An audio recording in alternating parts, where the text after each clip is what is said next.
fados, reis, desertos e histórias fantásticas. Quem conta um conto, aumenta o ponto.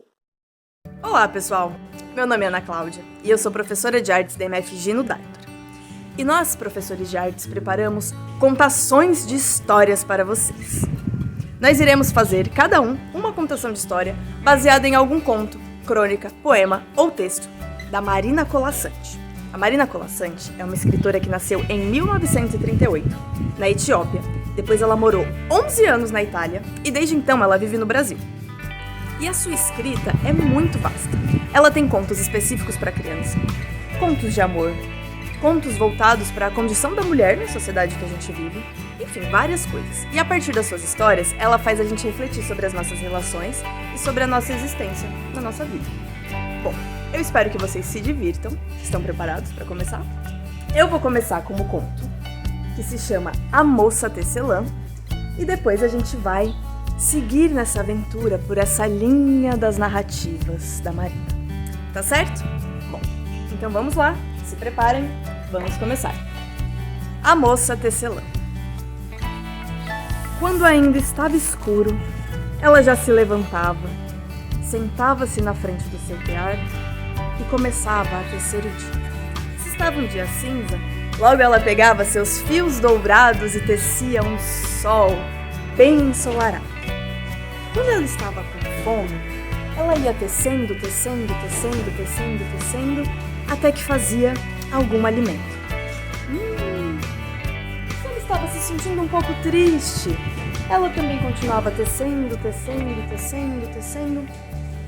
e fazia plantas no seu tear. Era um tear mágico que podia ir fazendo tudo. E assim ela vivia um dia de cada vez muito feliz tecendo a sua vida, de acordo com as suas vontades. Até que um dia, ela se sentiu muito sozinha. E ela pensou, preciso tecer um companheiro.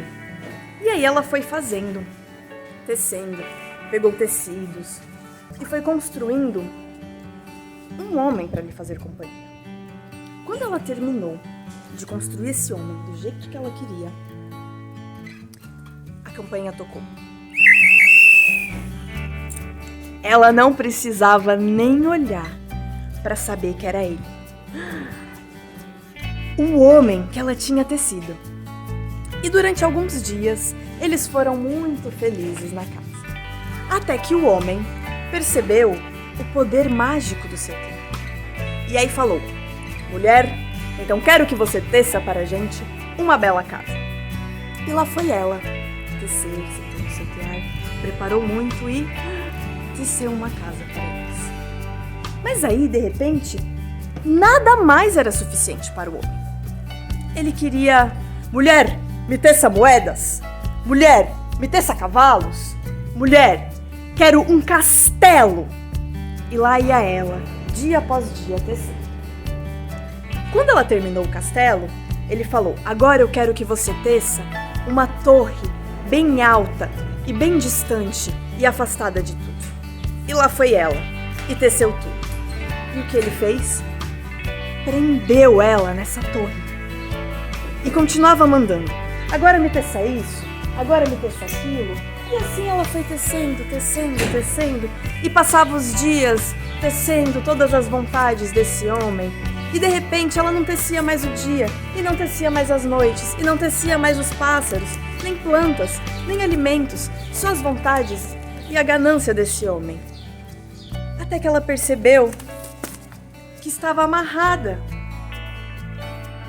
nesse tecimento e amarrada às vontades desse homem e não era mais feliz. E começou a sentir uma tristeza muito grande e uma vontade de voltar a ser sozinha. Então, uma noite, esperou ele dormir. E aí sentou no seu tear e começou a destecer. E aí foi destecendo as muralhas do castelo, foi destecendo os cavalos, foi destecendo as moedas da ganância do homem, foi destecendo as amarras da torre bem alta. Quando o homem deu por si, ele já estava se desfazendo, dos pés à cabeça, e havia sido destecido, e havia desaparecido. Então, a mulher voltou para sua casinha, para sua vida, e voltou a tecer tudo aquilo que ela queria: passarinhos, alimentos, riachos e toda a vida dourada, radiante e luminosa que ela tinha antes. Bom, esse foi o conto da moça tecelã. Eu espero que vocês tenham gostado. E agora a gente vai continuar nesse universo da Marina Colasanti, seguindo as linhas dessa narrativa.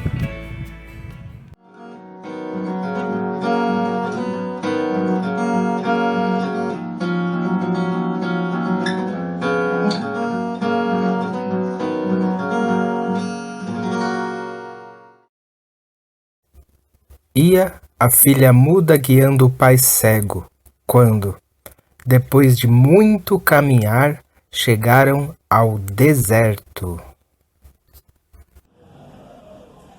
E quando o pai sentiu areia nas sandálias, ele imaginou que chegou no mar e alegrou-se. O mar estava para sempre gravado em sua memória.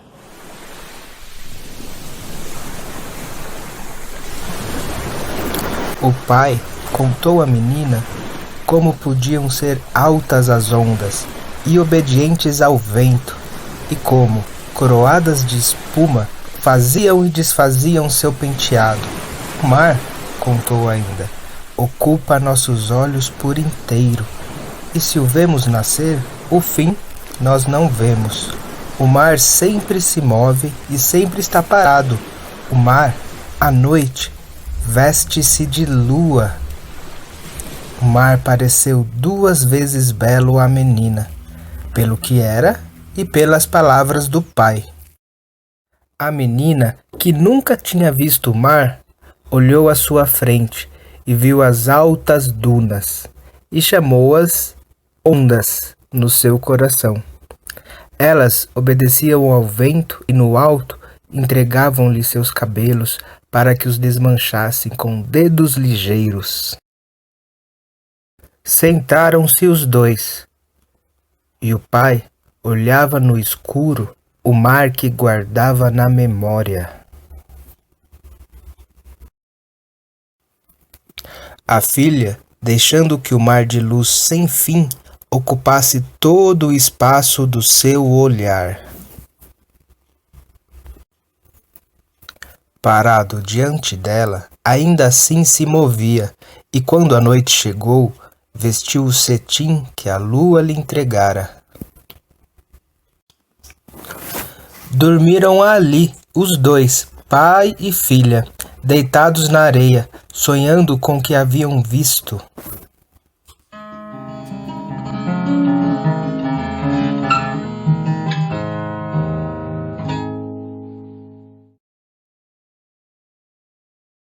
E ao amanhecer, seguiram caminho, afastando-se do deserto. E continuaram andando, porque o mundo é vasto. Até que um dia, numa curva do caminho, desembocaram numa linda praia. O velho, sentindo a areia nas sandálias, alegrou-se, certo de ter chegado ao deserto, talvez o mesmo deserto que atravessara quando jovem. Sentaram. O deserto, disse o pai para a menina, é o filho preferido do sol. E a menina, olhando para a frente, viu os raios deitando na superfície, partindo-se, rejuntando-se, mosaico de sol, e sorriu. Os pés afundam no deserto, disse o pai. e ele acaricia nossos tornozelos. A menina soltou sua mão da dele e foi molhar os pés, deixando que a água lhe acariciasse os tornozelos. O deserto, disse o pai, é plano como um lençol ao vento, sem montanhas, ondeando nas costas das dunas. A menina correu o olhar pela linha do horizonte, que nenhuma montanha interrompia. Viu as ondas e em seu coração chamou-as de dunas.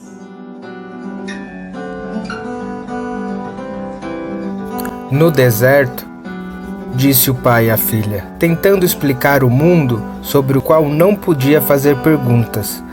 Anda-se sempre em frente, porque não há caminhos, e a pegada do pé direito já se apaga quando o pé esquerdo pisa adiante.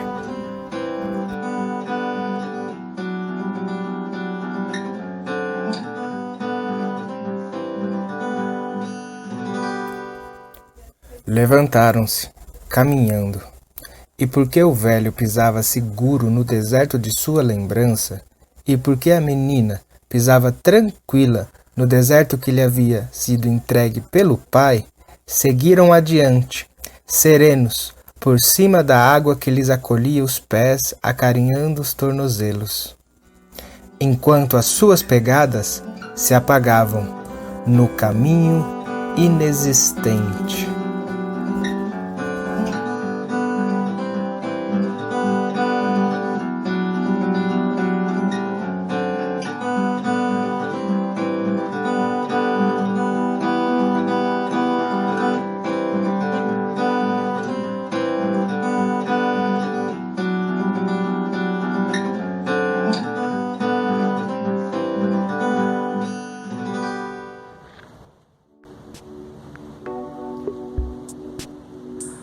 Um dia, o rei teve uma ideia. A primeira de toda a sua vida. Tão maravilhado ele ficou com a sua ideia, que resolveu não contar para ninguém. Saiu do castelo e foi brincar no jardim com a sua ideia. Correram pelo gramado, brincou de esconder a sua ideia entre tantos outros pensamentos, mas sempre ficava maravilhado quando a encontrava novamente. Mas que linda ideia, toda azul! Brincaram a tarde toda, até que o rei adormeceu. Quando ele acordou, ele percebeu o perigo que era deixar a sua ideia toda azul e tão bonita, solta. Alguém poderia pegar e levá-la. É tão fácil roubar uma ideia. Quem saberia que ela já tinha dono? Então, ele escondeu a sua ideia e voltou para o castelo. Esperou até que todos fechassem os olhos. E à noite, saiu de seus aposentos e foi até o corredor do sono. Quando chegou lá, abriu a porta da sala e colocou a sua ideia já adormecida para dormir novamente em uma cama de marfim. A sala com penumbra, cortinas e um total silêncio. Ele trancou a porta, guardou a sua chave e nunca mais mexeu nela. E deixou a sua bela ideia azul ali, adormecida em uma cama de marfim. O tempo correu e o rei nunca mais teve outra ideia. Tão ocupado que estava com as suas funções de rei, nem sequer se lembrava da sua ideia toda azul. O tempo passava e o rei envelhecia cada vez mais. Só que os espelhos educados do castelo mentiam a sua idade. Apenas as pessoas viam que o rei estava cada vez mais velho.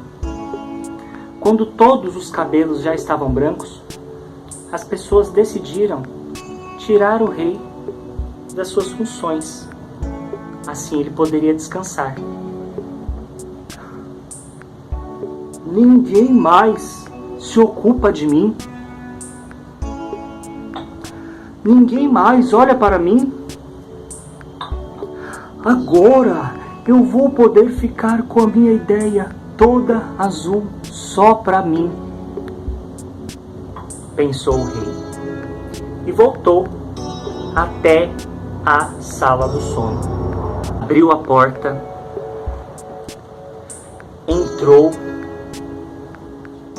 se aproximou da cama de marfim e abriu as cortinas. Lá estava ela, jovem como naquele dia, a linda ideia toda azul. Mas o rei já não era mais o mesmo rei. Entre ele e a ideia, haviam se passado todo o tempo do mundo. Os olhos do rei já não viam aquela ideia com a mesma graça. Nunca mais eles poderiam estar juntos como naquele dia. Brincar com ela não queria mais. O que fazer com essa ideia tão bonita? O rei pensou e pensou. Fechou novamente as cortinas da cama de marfim, trancou a sala do sono e deixou a ideia azul toda bonita, dormindo para sempre.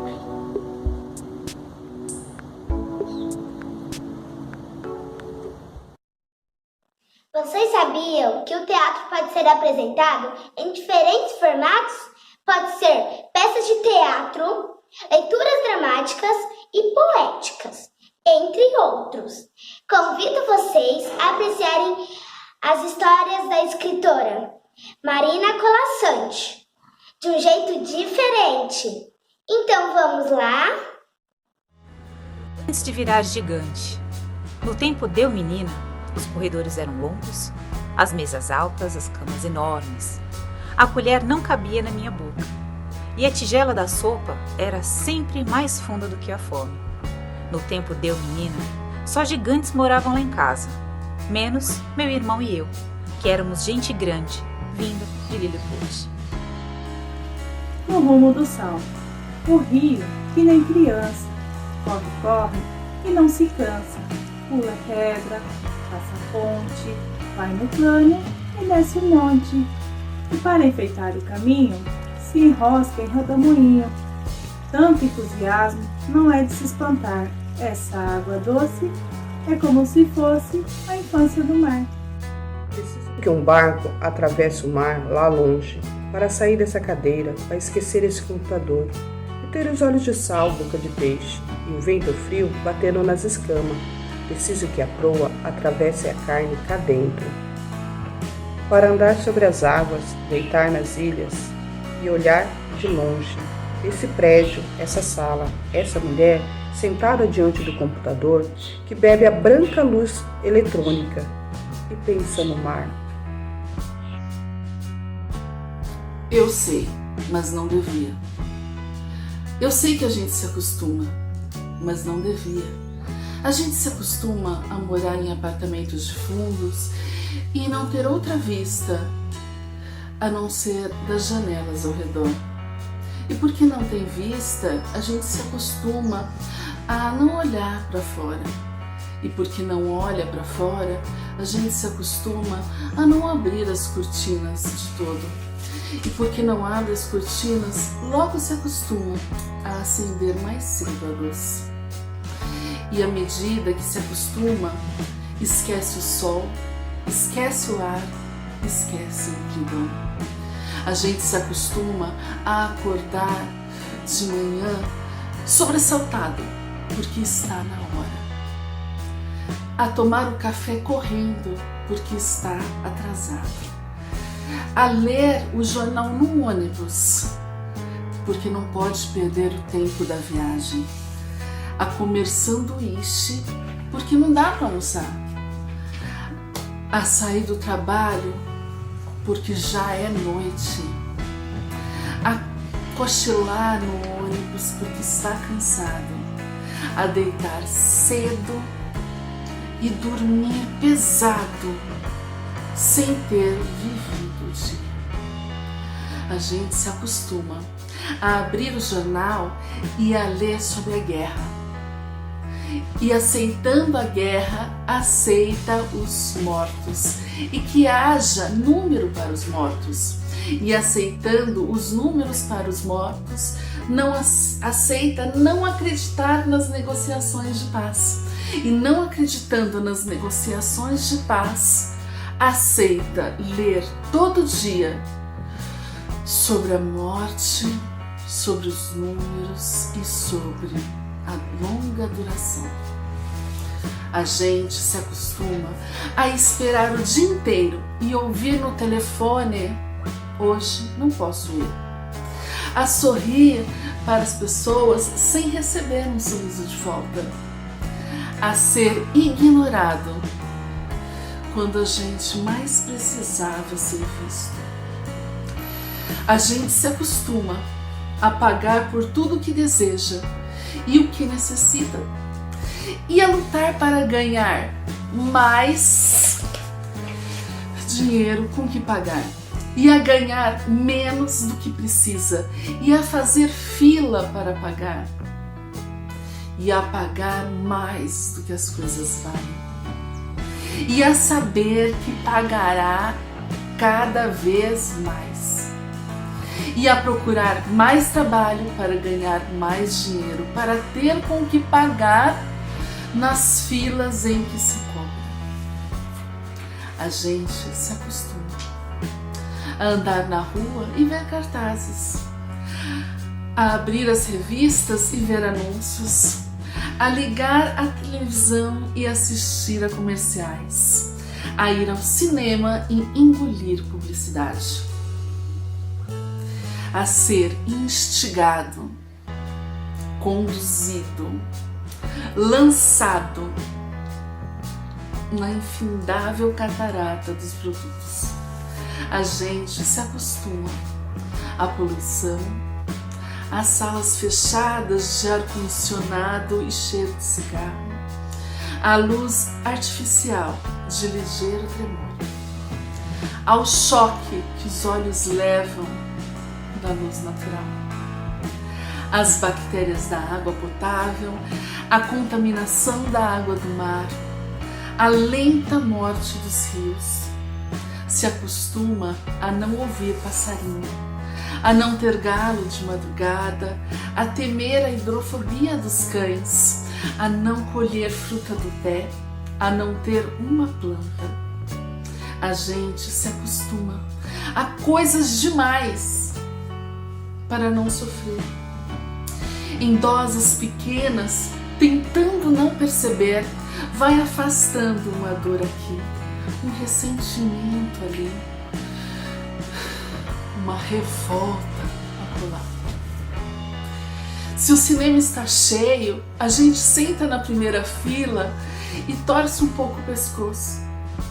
Se a praia está contaminada, a gente molha só os pés e sua no resto do corpo. Se o trabalho está duro, a gente se consola pensando no fim de semana.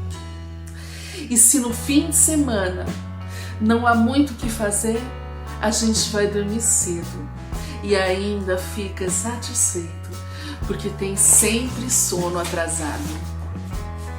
A gente se acostuma para não se ralar nas asperezas, para preservar a pele, se acostuma para evitar feridas, sangramentos, para esquivar-se de faca e baioneta, para poupar o peito.